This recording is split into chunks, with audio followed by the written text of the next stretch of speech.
Back in 2020, when the pandemic was still causing all kinds of chaos, I started driving for Uber to make ends meet. I was laid off from my retail job and needed quick income. The thing about rideshare gigs is you see all kinds of people, especially when you're working late nights like I was. There were awkward encounters, drunk passengers, weird conversations, but none of that compares to what happened one Friday night in October.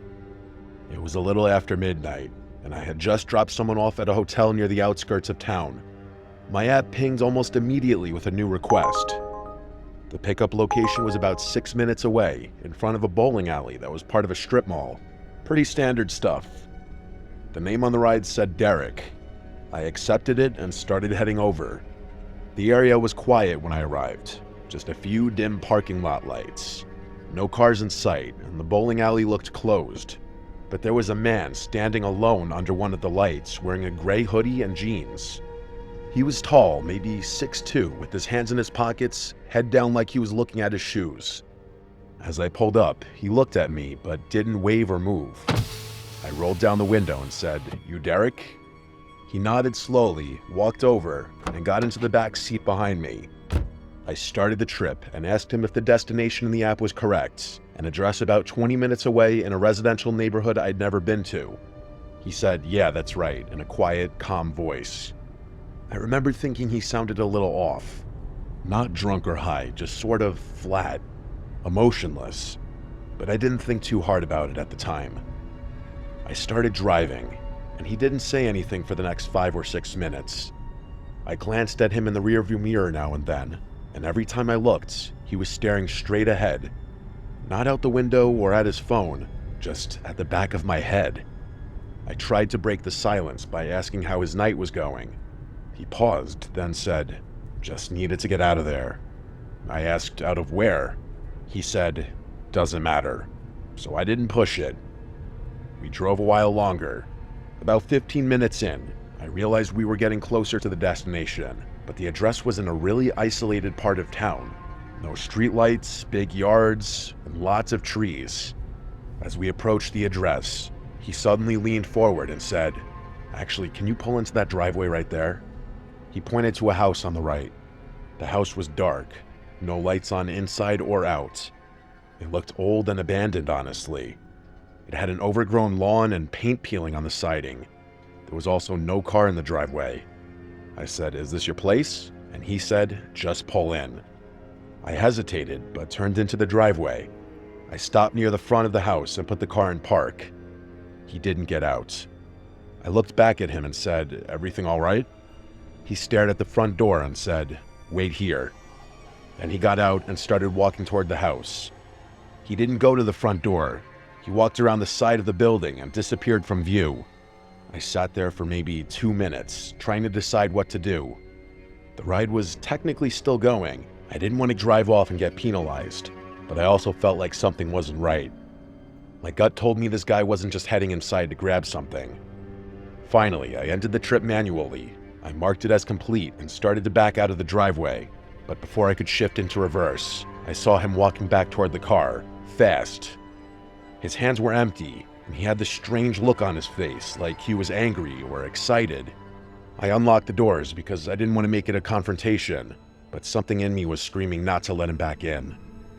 He opened the rear door, got in, and said, "Take me to the other place." I asked, "What other place?" He said, "Just drive, I'll tell you." I said, "You need to put it in the app." He didn't answer. He just stared at me in the mirror. I said again, "I can't take you anywhere unless you put it in the app." He didn't say a word. After a few seconds, he told me to drive to where I picked him up. I didn't want to argue anymore, so I started heading back toward the strip mall. The whole way there, I felt this pressure in the car. He wasn't talking, but I could feel him watching me. The hairs on my arms were standing up.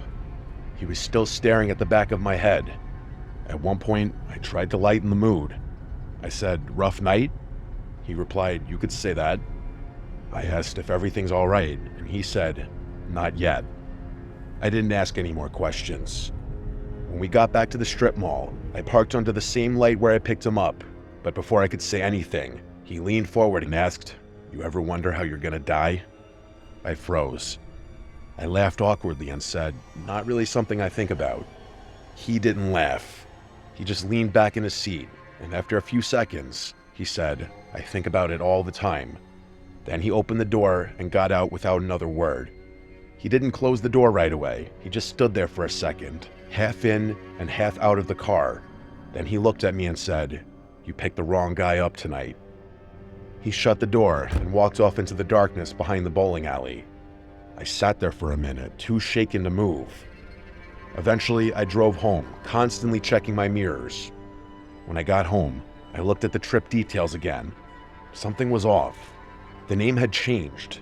It no longer said Derek. It was blank. No name, no profile picture, no trip history. It was like the ride never happened. I contacted Uber support to report it, but they told me the trip data was unavailable. They said sometimes that happens if the app crashes or if the rider cancels midway. But I know what I saw. I know I completed the trip. I know the man got in and out of my car, and I know he said what he said. "You picked the wrong guy up tonight." I've never seen him again, and I hope I never do. But every time I get a ping in a dimly lit parking lot or have a silent passenger in the back seat, I remember that night. And I remember that feeling that something terrible could have happened. That maybe he changed his mind at the last second, or maybe he was never planning to do anything, just wanted to scare someone.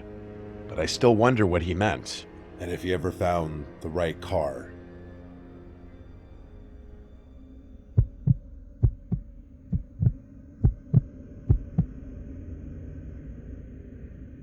This happened in 2021 when I was driving for Uber full-time. I live in a city that gets a lot of tourists, especially in the summer, so rideshare gigs can be decent money if you're consistent. I worked mostly nights, partly because I'm a night owl, and partly because it's less traffic and better tips from drunk passengers coming back from bars. The night this happened, it was around 1:30 in the morning, a pretty normal Saturday night crowd. I had just dropped off a group of college kids who wouldn't stop yelling in the back of my car, so I was glad to get a request that looked quieter. The name said Chris, and the pickup location was a small side street just off downtown. The weird thing was, the pin was in kind of an odd area, not near any bars or apartments, more like near the back lot of an old strip mall. But I figured maybe it was just a bad GPS marker. It happens sometimes. I drove over and saw a guy standing at the corner, hoodie on, jeans, staring down at his phone. I pulled up and said, "Chris?" He nodded and got in the back without saying much. He didn't smell like alcohol or slur his words. He seemed sober and just really quiet. He didn't say hello, nor did he answer when I asked how his night was going. Some people just aren't talkers, so I didn't think much of it. I started the ride, and the drop-off was on the opposite side of town, 25 minutes away, in a suburban neighborhood I'd been to maybe once or twice before. The thing was, it was dark out there, like no streetlights in some areas. Pretty isolated. I noticed about 5 minutes into the trip that Chris had his phone out, but he wasn't texting or calling anyone. He was holding it flat in his lap with the flashlight on, just shining the beam upward, slightly toward my seat. I asked him kind of half joking, "Everything all right back there?" He just mumbled, "Yeah," and then turned the flashlight off. The next 20 minutes were dead silent, just the hum of the engine and a weird tension building in the car. I don't know how to describe it. Something just felt off about this guy. Not threatening, but definitely unsettled, like he wasn't really there. We got to the neighborhood, and I followed the GPS to the house. But as we pulled up, I noticed it was totally dark. No porch light, no inside lights, nothing. I asked, "This the right place?" Chris didn't answer. He just sat there. I turned around and looked at him. I repeated myself a little louder, saying, "Hey, is this it?" He stared past me out the window. I repeated myself one more time, and finally he nodded. So I put the car in park and said, "Have a good night." He didn't move. He just sat there. So I asked again, "Are you good?" He finally reached for the handle and stepped out, but he didn't close the door. He just stood outside the car with the door open, facing the house. I sat there waiting. A few seconds passed, then 20, and then a full minute. I was just about to say something when he suddenly turned around, looked at me through the open door and said, "I need to go back." I blinked and said, "Back where?" He said, "Where you picked me up." His tone was flat with no emotion. I didn't know what to say. That was a 25-minute drive, and it wasn't like I could just reverse the trip. I told him he'd have to request a new ride, but he just stared at me. He begged me, saying, "Please, I need to go back." I told him again, "You need to request it through the app." That's when he said something that sent chills up my spine. He said, "I can't. They're not gone yet." My only response could be, "Who's not gone?" He didn't answer. He just stood there, still holding the door open, and I noticed he was breathing heavily. At that point, I started getting seriously uncomfortable. I said, "Look, I can't just start a new ride unless you request it." He stared for another second, then slowly backed away and closed the door. He walked toward the house, even though it was pitch black and looked empty. I waited until he got to the porch before I pulled off. The moment I turned the corner, I ended the trip in the app and started heading back toward downtown. A couple blocks down, I stopped at a 24-hour gas station to use the bathroom and get a drink. I parked at the side of the building, went inside, and came back out maybe 4 minutes later. And when I got back to my car, I felt like my brain short-circuited. Chris was sitting in the back seat, same hoodie and same expression. I thought I had locked the doors before going inside, but somehow he was in the back of the car. I opened the driver's side door and stepped back in slowly, keeping my eye on him through the mirror. "How did you get back in?" I asked. He just said, "Take me back." I said, "I'm calling the cops," and reached for my phone. That's when he leaned forward, close enough for me to hear his breath, and said, "They're still in the house." I don't know why, but I didn't call the police. Something about the way he said that made me feel like he was having some kind of episode. I played along and said, "Whose house is that?" And he said, "My parents'." I asked him if he lived there, and he said not anymore. That made the hairs stand up on my neck. I started slowly driving back to where I picked him up. Every part of me was screaming not to do it, but I didn't know what else to do. As we got closer, he started breathing heavier. He was rocking slightly in the back seat. At one point, he whispered, "They're still there. They won't leave, no matter what I do." When we pulled up to the house, there were still no lights, still no signs of anyone living there. He got out without saying anything and then walked up to the front door and stood there. He didn't knock or anything, he just stood still. I waited maybe 30 seconds, then pulled away again, making damn sure the doors were locked. I drove 3 blocks, parked under a streetlight, and sat there for 10 minutes trying to process what just happened. I debated calling the cops, but what would I even say? That a guy got into my car twice and said weird things? There was no crime technically as far as I knew, so I just drove home and didn't sleep that night. The next day, I reported the ride to Uber, and honestly, I regretted not reporting this to the police because the man might have been sick in the head needing help. I hope he didn't hurt anyone. Who knows if that house was even really his parents' house, or if he actually was just having a manic episode.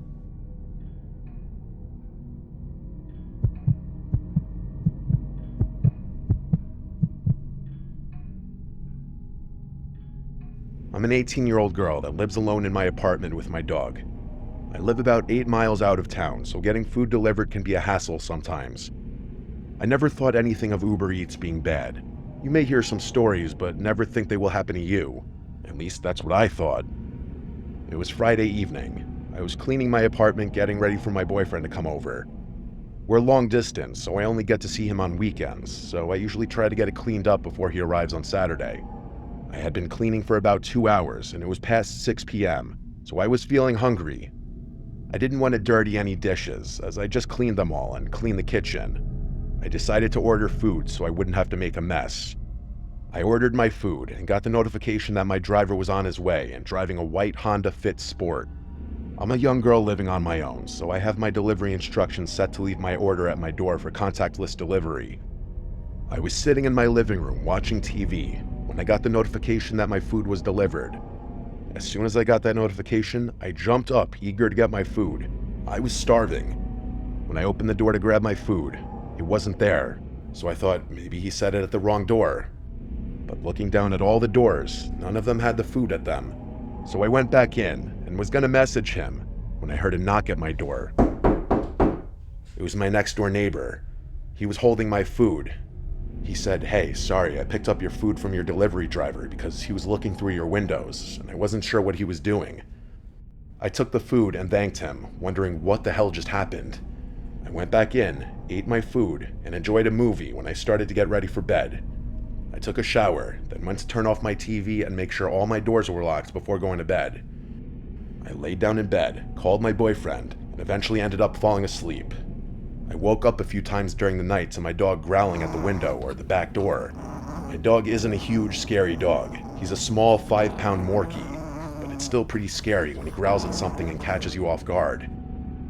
I finally got him to calm down and go back to sleep. It wasn't even 15 minutes later that I woke up to banging on my window. My dog started going crazy, barking, growling, and even whimpering. I couldn't move in my bed. I took the bed sheets and pulled them over my head, just leaving enough to not cover my eyes so I could see the window. I called the police and whispered into the phone quietly. I explained to the operator that someone is in my backyard and my window doesn't lock so it can easily be lifted up. She told me to go to a different room and police would be at my apartment shortly. I ran to my kitchen and grabbed a knife, just waiting to see blue and red lights or hear sirens. It felt like forever. I looked out the window of my kitchen and never expected to see what I saw. The Uber driver's car that delivered my food. His car was sitting across the street from my apartment. When you open the door to my apartment, there's a large open field to the left that's used for parking trailers and letting dogs play. He was parked there, but I didn't see anyone in the car. I put two and two together and thought to myself, he's in my backyard. The police finally arrived. I could barely even speak. I was shaking and crying. I explained to one officer what happened, while the other went to check out my backyard, which is where my bedroom window is. Another officer who arrived went to check his car because it was still in the field, but he wasn't in his car. The two officers came back and started talking with the officer I was speaking to, telling her there's footprints in my backyard, which it had just rained the night before, so it was very muddy outside. I started panicking once I heard that, not just because that's not what you want to hear, but also because where was this guy if he didn't come back arrested with the cops and wasn't in his car?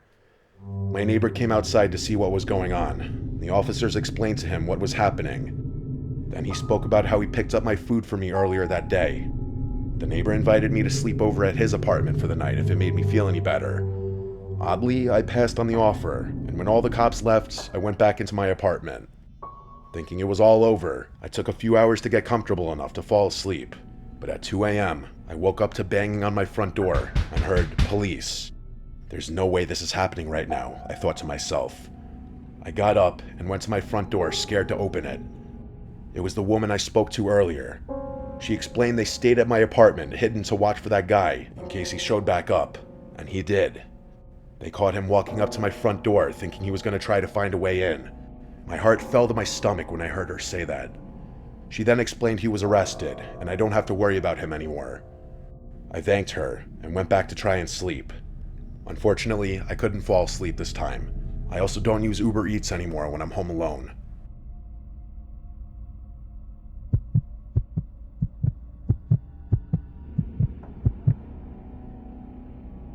I was 26 at the time and I'm male.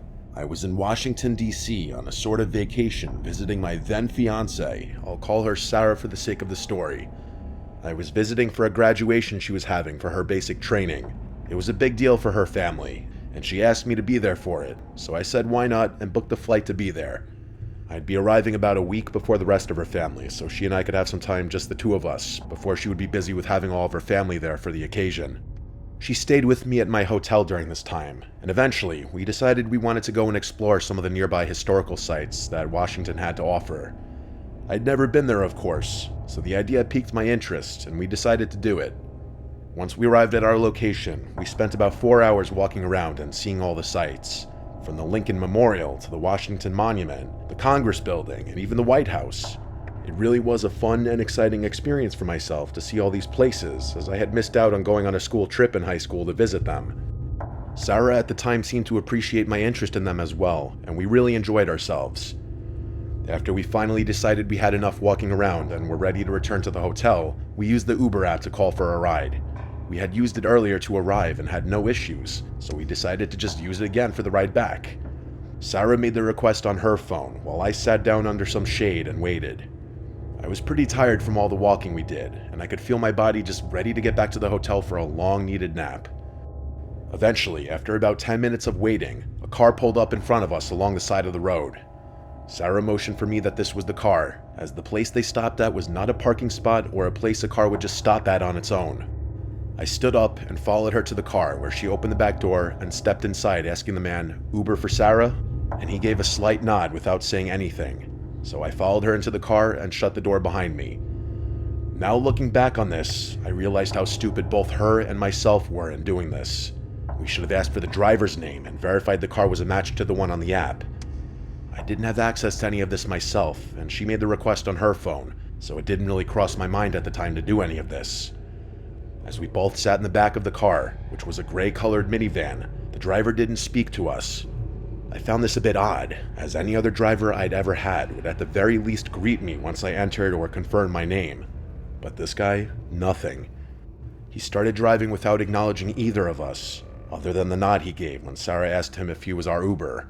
And I did pick up on how weird it was, but I was tired and didn't really feel like trying to engage with the man myself.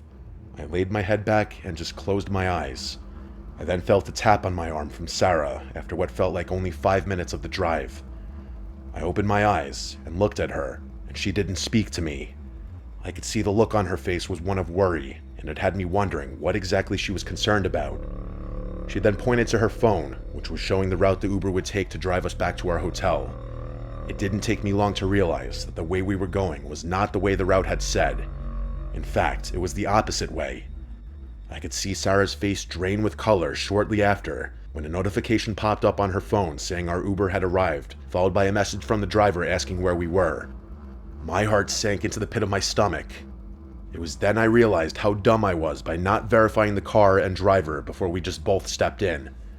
The picture that was on Sarah's phone within the app did not match the driver, and I knew we had gotten ourselves into a situation. I slowly looked back towards the driver, but I didn't say anything. I didn't know what this man's intentions were, or what he was capable of, and honestly, I didn't want to find out. I just knew at that moment, I had to get both Sarah and I out of that car. I leaned forward and told the man that we had changed our minds and would be fine just being let out where we were in an attempt to get us out of the situation without alarming the man of what we knew. He glanced at me through the rearview mirror in the first actual acknowledgement of us he had given since we stepped into the vehicle. I caught his glance as he stared at me without saying a word in what felt like minutes, but was probably only 10 seconds. He didn't stop the car though. He didn't even say a word in response to me, and just kept driving the car as if nothing had been said. My patience had run out, and I knew whatever this man had in store for us wasn't good. I then did the only thing I could think of at that moment, and reached into my pocket, pulling out my pocket knife.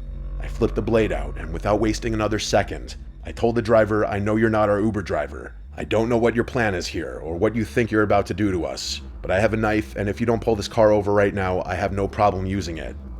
The driver's eyes quickly looked at me again within the rearview mirror, and I knew he could see the knife gripped tightly in my hand. He quickly pulled the van over, and I heard the doors unlock. Sarah and I wasted no time in getting out of that car as fast as we could. The moment we were both out, the man sped off. We quickly took a moment to gather ourselves, as Sarah was having a panic attack, and I myself was still wrapping my head around what the hell just happened. Sarah quickly pulled out her phone and responded to our actual Uber driver, and informed him of our location and asked if he could come pick us up. The actual driver arrived within a few minutes, and this time we made sure it was the right one. We told him everything that had happened, and it was then that he informed us something that made the blood in my veins go cold. He told us there had been multiple instances recently where people were posing as Uber drivers in the area, as it was an easy way to find many tourists and people not from the area that wouldn't think twice about just getting into a car thinking it was a Lyft or Uber. Apparently, many people had gone missing, and they could only assume the worst. He told us both we were lucky we noticed when we did, and hadn't gotten further away from where we had been picked up, which was probably the only reason the man let us go, and of course the fact that I was armed. We made it back to the hotel without issue, and we quickly reported it to the police.